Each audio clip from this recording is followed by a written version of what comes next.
திருச்சிற்றம்பலம். இந்த சைவம் பகுதியில் சைவம் சம்பந்தமான கருத்துக்களை, பாடல்களை, தத்துவங்களை நாம் தினமும் அல்லது இயன்ற போதெல்லாம் பார்க்க போகிறோம்.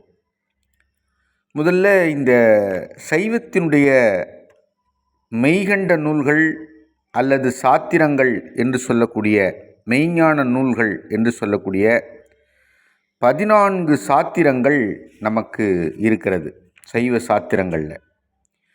அப்படிப்பட்ட அந்த 14 சாத்திரங்களில் அந்த எதெல்லாம் 14 சாத்திரங்கள்னு சொல்லக்கூடிய ஒரு பழம்பாடல் இருக்கிறது. உந்தி களிரே உயர்போதம் சித்தியார் பிந்திருபா உண்மை பிரகாசம் வந்த அருட்பண்பு வினா போற்றி கொடி பாசமிலா நெஞ்சு வீடு உண்மை நெறி சங்கற்ப முற்று அப்படின்னு அந்த 14 நூல்களையும் இந்த பாடல் நமக்கு வரிசைப்படுத்துகிறது.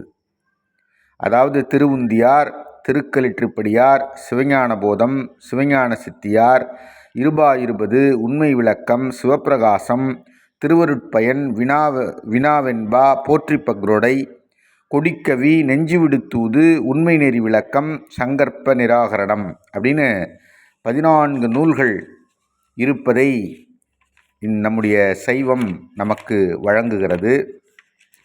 அப்படி அந்த 14 நூல்களுள் திருவுந்தியார் முதல் நூல். திருவுந்தியாரும் திருக்களிற்றுப்படியாரும் 12ஆம் நூற்றாண்டில் அருளி செய்யப்பட்டவை அப்படின்னு குறிப்பு சொல்லுகிறார்கள். ஆகவே இது காலத்தால் முந்தியதாக இருக்கிறது. இதில் வரக்கூடிய ஒவ்வொரு பாட்டும் 3 அடிகளை கொண்டது. 2வது அடியும் 3வது அடியும் உந்தி பெற என்று முடிவதால் இந்நூலுக்கு திருவுந்தியார் என பெயராயிற்றுன்னு அந்த முதல் நூலாக இருக்கக்கூடிய திருவுந்தியாரை நாம் பார்க்கிறோம். அப்போ அதில் உந்தி பெற என்பது அதில் முக்கியமான சொல்லாக இருக்கிறது. உந்தி பறத்தல் என்பது மகளிர் விளையாடுகிற விளையாட்டுகளில் ஒன்றாக இருந்திருக்கிறது. அதனால் இதை உந்தி பெற என்று வைத்திருக்கிறார்கள். ஆனால் தீ பர அப்படின்னு பிரித்து படித்தோன்னா உன்னுடைய தீமைகள் எல்லாம் நீங்கி போகும்படி இந்த ஞான நூல் பொருளையே கருதி நிற்பாயாக அப்படின்னு நாம் அதை பொருள் பார்க்கிறோம். இதை நம்முடைய திருவியலூர் உய்யவந்த தேவநாயனார் அவர்தான் இந்த முதல் நூலாகிய திருவுந்தியாரை இயற்றி நமக்கு கொடுத்தவர். இப்போ அன்னையும் பிதாவும் முன்னறி தெய்வம்னு சொன்னோம். அதன் பிறகு மாதா பிதா குரு தெய்வம் அப்படின்னு சொன்னோம். அப்போ குரு என்பவர் மிக முக்கியமானவர் அப்படின்னு நாம் அறிகிறோம். குரு இல்லாத வித்தை பாழ் அப்படின்னு சொல்லுவாங்க. குரு மிக மிக அவசியம். அவர் தான் நமக்கு வழிகாட்டியாக இருக்கிறார்.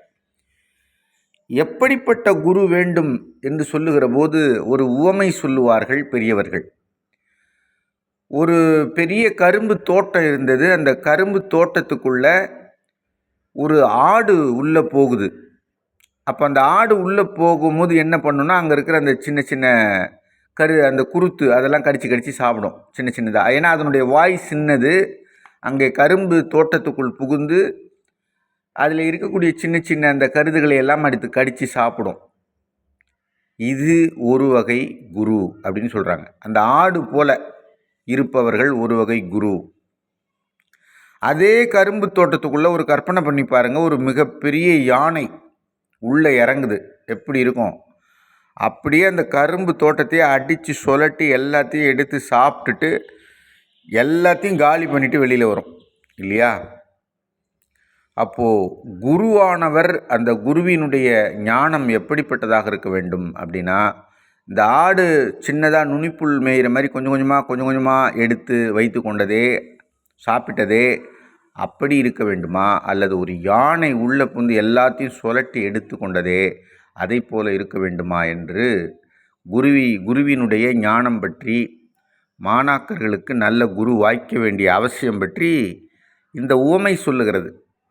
அப்போ குரு மிக மிக முக்கியமானவர். வாரியார் சுவாமிகள் சொல்லுவார், ஒரு குரு அந்த லென்ஸ் மாதிரி சூரிய ஒளிக்கு கீழே ஒரு பேப்பரை வச்சா அந்த பேப்பர் அப்படியே தான் இருக்கும். ஆனால் அதுக்கு இடையில் ஒரு லென்ஸை வச்சோம்னா அந்த லென்ஸு குழியாடி அது என்ன பண்ணும், அந்த சூரிய ஒளியை அப்படியே குவித்து அந்த பேப்பரில் கொடுத்ததுன்னா டக்குன்னு அந்த பேப்பர் எரிஞ்சிடும். அந்த குழியாடி அந்த லென்ஸ் தான் குரு என்று வாரியார் சுவாமிகள் சொல்லுவார். அப்போ குரு இவ்வளவு முக்கியமானவர் என்று நாம் அறிகிறோம். இந்த முதல் நூலாக இருக்கக்கூடிய திருவுந்தியார், திருவியலூர் உய்யவந்த தேவநயனார் அருளிய திருவுந்தியாரினுடைய முதல் பாடல் என்ன சொல்லுது அப்படின்னு பார்ப்போம். சிவபெருமானே குருவாய் வருகிறான் என்று சொல்லுகிறது அந்த பாடல். பாருங்க, அகலமாய் யாரும் அறிவு அரிது அப்பொருள் சகலமாய் வந்ததென்று உந்தி பெற தானாக தந்ததென்று உந்தி பெற என்று சொல்லுகிறது. அப்படியானால் தனக்கு ஒரு வடிவம் இல்லாதவன் இறைவன். அகலமா யாரும் அறிவு அரிது அப்பொருள், அவருக்கு உருவம் அருவுருவம் அருவம் என்று மூவகை நிலைகளுக்கும் அப்பாற்பட்டவன் இறைவன். எண்குண வடிவனாய் இருக்கிறான் சிவபெருமான் என்றெல்லாம் நாம் பார்க்கிறோம். இவ்வண்ணத்தன் இக்குணத்தன் என்று எழுதி காட்டுனாது என்கிறார் அப்பர் பெருமான். அப்படி எந்த வரையறைக்கும் அகப்படாத இறைவன். அறிவு அரிது அப்பொருள், அகலமா யாரும் அறிவு அரிது அப்பொருள், யாராலும் அறிந்து கொள்ள முடியாத உயர்வாக இருக்கக்கூடிய ஆதியும் அந்தமும் இல்லாத அரும்பெரும் ஜோதியாய் இருக்கக்கூடிய அந்த இறைவன் என்ன பண்ணுறாரு, சகலமாய் வந்ததென்று உந்தி பெற. என்னன்னா, என்னுடைய பக்குவ நிலையை கருதி எனக்காக கீழே இறங்கி வர்றாரு. எப்படி வர்றாரு, குருவாக திருமேனி கொண்டு எழுந்தருளி வந்தான் என்று சொல்கிறார். சகலமாய் வந்ததென்று உந்தி பெற தானாக தந்தனென்று உன்றி பெற அப்படின்னு சொல்கிறார். அப்போது அவ்வாறு எழுந்தருளி வந்து என்னை தானாகும்படி திருவருளை தந்து அருளினார். எனக்காக சிவபெருமான் குருவாகவே வந்து என்னுடைய பக்குவத்திற்கேற்ப, அதாவது ஒவ்வொரு மனிதனுடைய பக்குவத்துக்கு ஏற்ப ஞானத்தை வழங்குகிறான் என்று இந்த பாடல் சொல்லுகிறது. அருமையான பாடல்.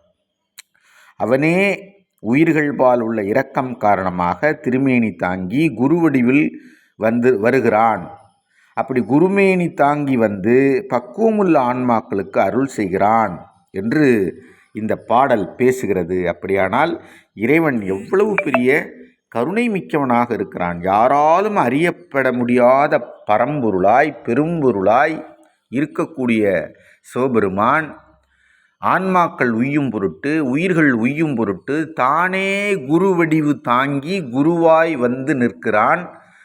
ஆன்மாக்களினுடைய உயிர்களினுடைய பக்குவம் அறிந்து அவர்களுக்கு தேவையானதை தாயினும் சால பரிந்து ஊட்டுகிறான் குரு வடிவில் என்று இந்த பாடல், முதல் பாடல் மிக அருமையாக நமக்கு சொல்லுகிறது. அப்படிப்பட்ட மிகப்பெரிய பொக்கிஷம் கொண்டது நம்முடைய சைவம்.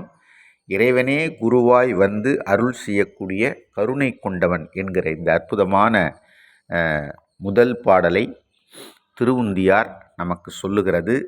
தொடர்ந்து சிந்திப்போம். சிவாய நம. திருச்சிற்றம்பலம்.